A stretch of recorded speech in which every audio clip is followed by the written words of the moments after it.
नमस्ते भाई, जय हिंद। कैसे हैं आप लोग? उम्मीद है मस्त होगे और बेहतरीन तरीके से अपनी तैयारी में व्यस्त होगे। आपके एग्जाम में अब ज्यादा समय नहीं बचा है। और अगर मैं बात कर रहा हूँ यूपी पुलिस कांस्टेबल की या यूपी पुलिस की, अगर मैं पूरे की बात करूं तो 2026 सबसे ज्यादा अगर शानदार साल है किसी डिपार्टमेंट के लिए तो मैं कहूंगा यूपी पुलिस के लिए। एक टाइम वो आने वाला है कि हर जगह थाने में भर भर के पुलिस भरी होगी।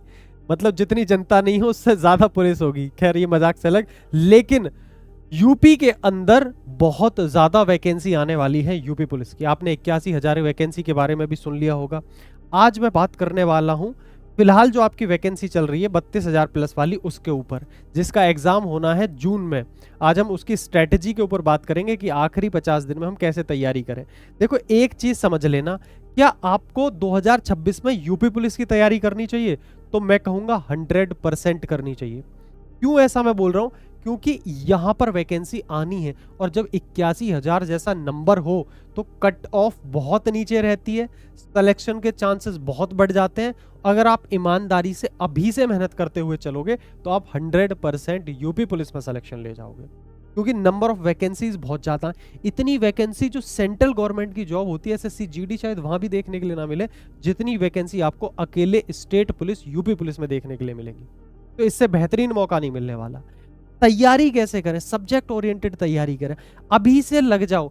एक तो आपकी ये अभी हाल ही में जो वैकेंसी है, इसी वैकेंसी में आपको 100% सिलेक्शन लेके रहना है, जिसका एग्जाम होगा जून में। इसके बाद दिसंबर से पहले पहले जो 81,000 वाली बात चल रही है, और भी वैकेंसी आने वाली है, बट आपको उन पर अभी ध्यान नहीं देना।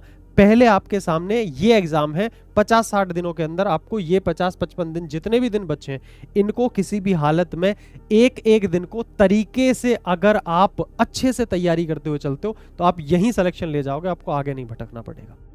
क्लियर है? तो हम बात करने वाले हैं आखिरी के 50 दिन की रणनीति पर, स्ट्रेटजी पर, सिलेक्शन लेकर रहेंगे। ये वीडियो सिर्फ उन बच्चों के लिए है जो थोड़ा सा दम रखते हैं पढ़ाई करने का, या अपने आप को बिल्कुल सही तरीके से स्टेबल करते हैं कि हाँ मैं एक एस्पिरेंट हूं, मैं एक तैयारी करने वाला छात्र हूं, तो मेरी जिम्मेदारी बनती है कि मैं कहीं भी नहीं भटकूंगा, मैं पूरे तरीके से पढ़ाई करूंगा या आसपास पढ़ाई के एनवायरमेंट पैदा करूंगा और एनवायरमेंट में रहूंगा। ऐसे बच्चों के लिए वीडियोस हैं। अदरवाइज भीड़ तो बहुत है, बहुत ज्यादा लोग फॉर्म भरते हैं, हर किसी का सिलेक्शन नहीं होता, आपको अच्छे से पता है। यूपी पुलिस कांस्टेबल 2026 में किस वैकेंसी की हम बात कर रहे हैं? 32,679 वैकेंसी की। इस वैकेंसी की बात कर रहे हैं। इसका पेपर होगा 8 से 10 जून 2026 के बीच में। कितना समय बचा है? तो जब मैं वीडियो बना रहा हूं तो लगभग लगभग आपके पास 50 दिन का समय बचा हुआ है। इस 50 दिन के समय को आपको कैसे यूज करना है, इसके ऊपर हम लोग बात करेंगे।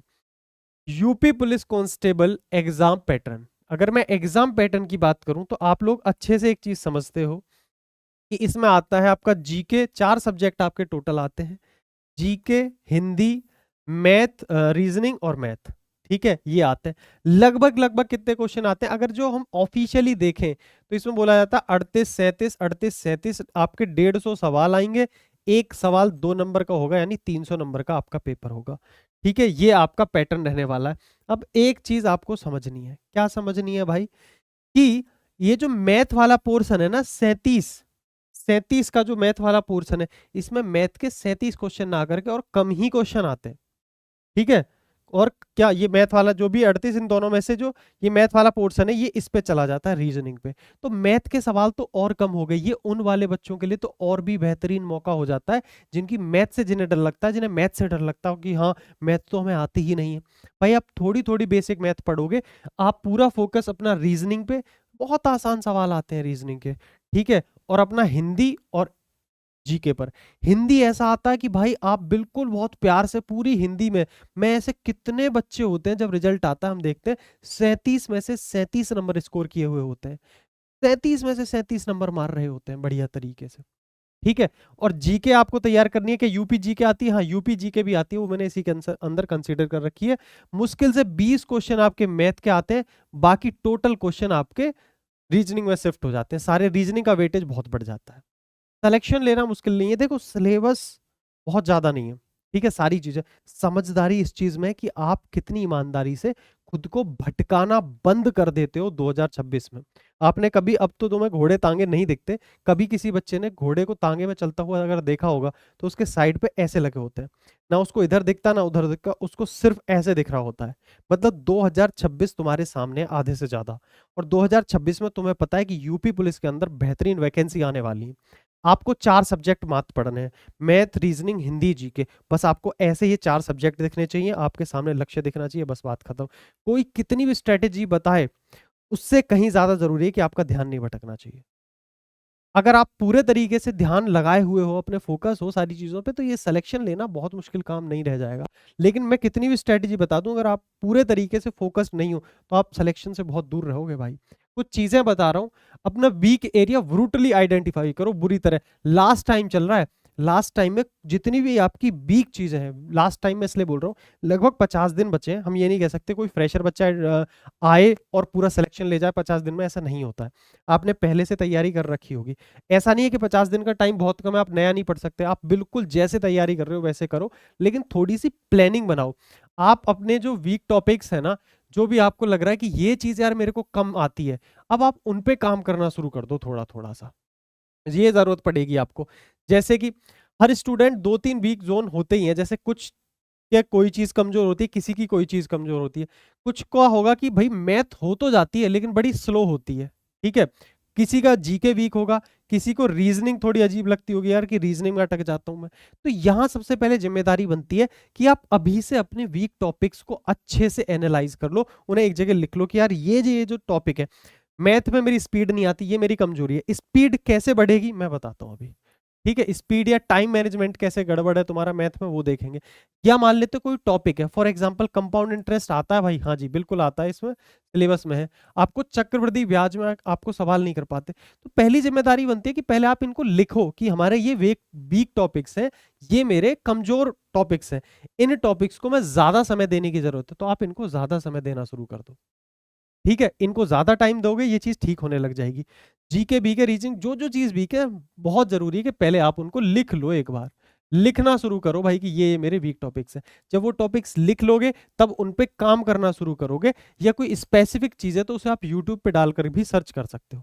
क्लियर है? चलो अब आगे चलते हैं। तो अपने सबसे पहले वीक टॉपिक्स लिखो, उनको थोड़ा ज्यादा टाइम दो, अलग से 1 घंटा निकालना शुरू कर दो।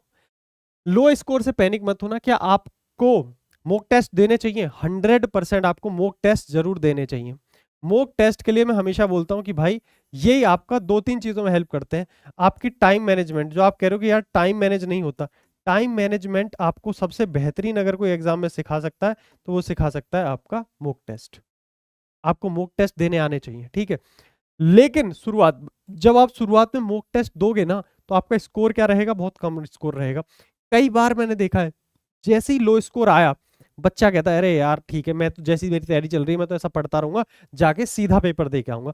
वो उस मॉक टेस्ट के प्रेशर में आ जाता है कि यार मेरा तो स्कोर कम आ रहा है, स्कोर कम आ रहा है। अगर स्कोर कम आ रहा है तो पैनिक होने की जरूरत नहीं है। यहीं से तो, इसीलिए तो आपने मॉक टेस्ट दिया था, ताकि आपको पता चले कि आप अभी कहाँ स्टैंड करते हो, और ताकि आप धीरे धीरे उस स्कोर को बढ़ा सको। और आपको ये चीज करने में मजा आएगा कि आज मेरे इतने नंबर आ रहे हैं, 2 दिन बाद दिया मेरे इतने नंबर बढ़ गए, 3 दिन बाद इतने नंबर बढ़ गए, हो सके 4 दिन बाद थोड़े कम हो जाएं बट फिर बढ़ेंगे। तो आपने जो पहले दिन मॉक दोगे और जो 20 दिन बाद वाला मॉक होगा, अगर आप देखोगे तो ओवरऑल वो मार्क्स आपके बढ़ रहे होंगे। लेकिन मार्क्स बढ़ते कब है मॉक टेस्ट में? जब आप मॉक टेस्ट का एनालिसिस भी करते हो। आप मॉक टेस्ट तो दिए जा रहे हो बट अगर एनालिसिस नहीं कर रहे हो तब भी आपके मार्क्स नहीं बढ़ेंगे। मॉक टेस्ट दिया, उसका एनालिसिस किया, बैठे तसल्ली से कि मेरी गलतियां ढूंढनी है, मेरे वीक टॉपिक्स ढूंढे।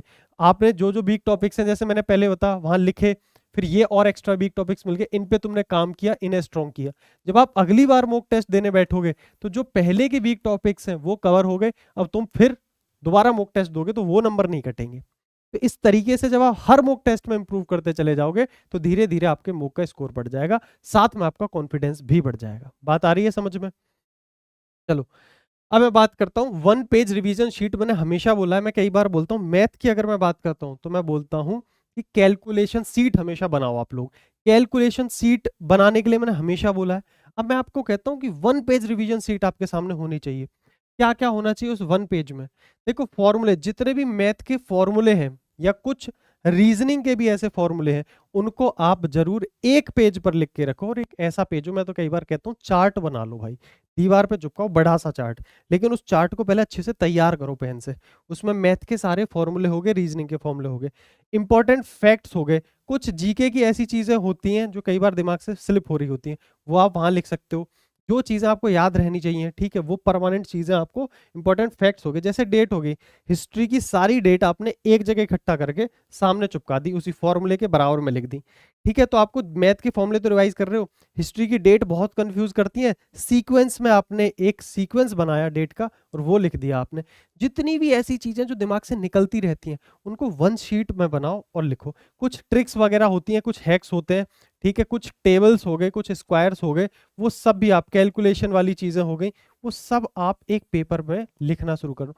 अब इस वीडियो को देखेंगे बहुत लोग, बहुत बच्चे देखते हैं, ऐसी स्ट्रेटेजी रोज खोल के बैठ जाते हैं, लेकिन सिलेक्शन पता है किसका होता है? जो इंप्लीमेंट करेगा। अब मैंने कह दिया, अगर आपको ये मेरी कही हुई बात ठीक लग रही है कि हाँ शिवम भैया कह रहे हैं, एक चार्ट तैयार कर लो जो सामने दीवार के चिपका रहेगा, और डेली हम उसे 15-20 मिनट देख लेंगे, सुबह शाम देख लेंगे 10-10 20-20 मिनट, तो भी हमारी सारी चीजें रिवाइज होती रहेंगी। तो इससे बेस्ट क्या है? लेकिन होगा उसका जो करेगा, ये चीज आपको करनी पड़ेगी। बात आ रही है समझ में? आगे मैं बात करता हूँ मैथ का और रीजनिंग का। देखो कई बार मैंने बोला फॉर्मूला और शीट रिवाइज करनी है डेली 15-20 मिनट, ये तो आपकी वो शीट बन जाएगी, सीट पे ही हो जाएगा। स्पीड और एक्यूरेसी, ये दोनों चीज तब बढ़ेंगी जब आपको, पहली बात तो कैलकुलेशन सीट में जितनी भी चीजें लिखी हैं वो आप डेली रिवाइज करोगे। डेली अल्टरनेट डेज पे भी मॉक टेस्ट दे सकते हो, बट जैसे एग्जाम पास आए आपको डेली मॉक टेस्ट देने हैं। अभी से भी अगर आपकी तैयारी है तो आप डेली मॉक टेस्ट हो। डेली मॉक टेस्ट आपकी स्पीड बढ़ाएगी, कैलकुलेशन वाली शीट अगर आप डेली रिवाइज करोगे, प्रैक्टिस करोगे, उससे आपकी एक्यूरेसी बढ़ेगी। ये दोनों चीजें आपस में इंटरलिंक्ड हैं, ठीक है। और सबसे बड़ी चीज, जब भी कोई मॉक टेस्ट देते हो उसी से आपको ये चीज प्रैक्टिस करनी है। कभी भी कोई टाइम टेकिंग क्वेश्चन आ रहा है उसे स्किप कर दो, यानी छोड़ दो। अब आप कहोगे क्या हमें छोड़ ही देना चाहिए? नहीं, हमेशा वन गो में पेपर नहीं करना चाहिए, पेपर हमेशा टू गो में करना चाहिए। मतलब एक बार जब आप पेपर कर रहे हो तो आपको जैसे ही पढ़ के समझ में आ रहा है कि यार ये क्वेश्चन पढ़ा हुआ सा नहीं लग रहा, यार ये क्वेश्चन कैलकुलेटिव बहुत ज्यादा है, टाइम खा जाएगा, अभी टाइम बचाते हैं, पहले पूरा पेपर कर लेते हैं, स्टार मार्क कर दिया उसको, आगे बढ़ते गए बढ़ते गए बढ़ते गए। जब पूरा पेपर वन गो में हो जाए तब सेकेंड गो में आप जो बचे हुए क्वेश्चन है, जो स्टार मार्क करे हुए क्वेश्चन है, उन्हें देना। हमेशा पेपर आपको टू गो में देना चाहिए। लेकिन इस जैसे भी आप पेपर दे रहे हो, आपको टू गो में पेपर देना है ना, इसकी प्रैक्टिस करके जाना पड़ेगा मॉक टेस्ट के थ्रू। आपने ये तो सुन लिया शिवम भैया ने कहा कि दो गो में पेपर देना है आपको, लेकिन आपने प्रैक्टिस कभी नहीं करी दो गो की। जा करके आप पेपर में बैठ गए, आपने जल्दी जल्दी जल्दी जल्दी पूरा पेपर निपटा दिया, कुछ क्वेश्चन छोड़े, कुछ क्वेश्चन में टाइम में भी अटक गए, पता चले वन गो में ही आपका टाइम पूरा हो गया, सेकंड गो के लिए टाइम ही नहीं मिला। ये प्रैक्टिस आपको करनी पड़ेगी कि वन गो में आपको बहुत तेजी से जाना पड़ेगा, जो क्वेश्चन आते हैं फटाक से आंसर मांगो, आगे बढ़ो। ये सारी चीजें आपको सीखनी होती है, ये सीखोगे आप मॉक टेस्ट के थ्रू, ठीक है। अब बात करते हैं, मोटिवेशन से नहीं प्लानिंग से सिलेक्शन होता है, ये चीज आप बिल्कुल याद रखना। आप यहां पर मोटिवेशन ले लो, आप कहीं और मोटिवेशन ले लो, सिर्फ मोटिवेशन से नहीं, आपको प्रॉपर प्लानिंग अपनी बनानी पड़ेगी। और प्लानिंग के बारे में मैंने तुम्हें बता ही दिया है। एक चीज हमेशा समझ के रखना, प्लानिंग में आपको प्रॉपर पता है कि आप एक एस्पिरेंट हो। ऐसा तो है नहीं कि भाई अरे अच्छा यूपी पुलिस का फॉर्म भरा था यार, चलो आज पढ़ लेते हैं, फिर 2 दिन पबजी खेल लिया, अब तो पबजी पता नहीं गेम बैन है जो भी है, ये रील्स स्क्रॉल कर ली, कुछ कर लिया, अच्छा हाँ यूपी पुलिस का पेपर भरा था हमने, 2 दिन बाद फिर तुम्हें याद आ रही है कि हमने यूपी पुलिस का एग्जाम भरा था, फिर तुम बैठ के पढ़ने। तो हमेशा एक चीज समझना, फिक्स्ड टाइम आपका होना चाहिए, डेली का फिक्स्ड रूटीन होना चाहिए कि भाई हम इतने बजे से इतने बजे तक हम पढ़ाई करते हैं, ठीक है, और ये हमारा रूटीन है। और जब एक बार वो रूटीन बन जाए तो उसको कंसिस्टेंसी से अगर आपने फॉलो कर लिया, अगर आपने उसे लगातार फॉलो कर लिया, भाई 100% रिजल्ट आएगा, 100% सिलेक्शन हो। उम्मीद करता हूँ सारी चीजें आपको समझ में आ रही होंगी। फिर बोल रहा हूं, बहुत बेहतरीन मौका यूपी पुलिस वालों के लिए है, तरीके से अपनी तैयारी करते रहना। टेलीग्राम है स्केल अप सिलेक्शंस, इसको जरूर ज्वाइन कर लेना। टेलीग्राम पे जाके सर्च करो स्केल अप सिलेक्शन, डिस्क्रिप्शन में भी टेलीग्राम का लिंक मिल जाएगा। कोई भी अपडेट आता है हम उस पर अपडेट करते हैं, इसको जरूर फॉलो करके रखना, ठीक है। बाकी मिलते हैं अदर वीडियोज में। मस्त रहो, मुस्कुराते रहो, और मेहनत और ईमानदारी के साथ 2026 में अपनी तैयारी करते रहो। तब तक के लिए टाटा बाय बाय, नमस्कार।